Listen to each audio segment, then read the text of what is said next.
Breaking news. Scientists have discovered something new. They call it physics. Did I say that right?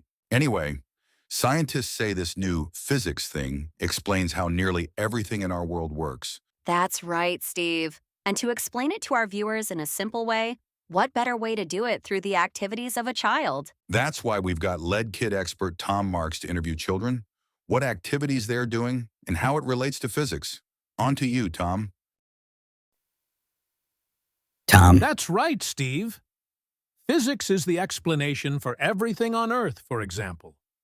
Watch these kids behind me roll down that hill. The fact that the children are even rolling is due to gravity, which pulls the children downhill. Remember that really old guy? I think his name was Newtons or something like that? Well, his law of motion says that an object's acceleration, net force, and motion changes as it rolls down the hill. Whatever that means. Very interesting, Tom. Even in the most simple activities, several aspects of physics seem to be involved. Yeah. Like what this kid is doing right now. Tom, whose house is that? Look at this grown man rubbing his hand on a couch and touching his friend.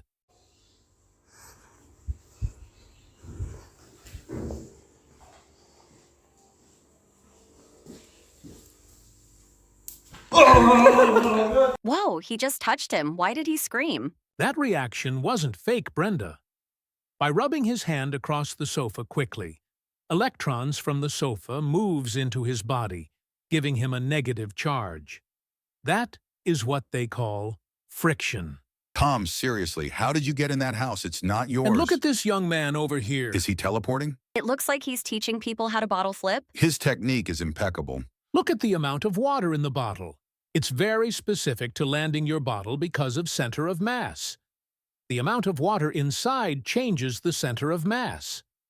What does the center of mass have to do with a perfect landing? If a bottle is about 1/3 full, meaning it'll have a lower center of mass, the bottle will be more stable and likely to land upright. Wow, Brenda, it seems physics affects everything we do. It seems indeed, Steve. Special thanks to Tom again for showing us these things and Is Tom getting arrested? It seems I used Newton's third law to do something called trespassing on private property. Steve, we need to cut to commercial. Thank you for watching The Wonderful World of Physics on Channel AD News. Cut to commercial.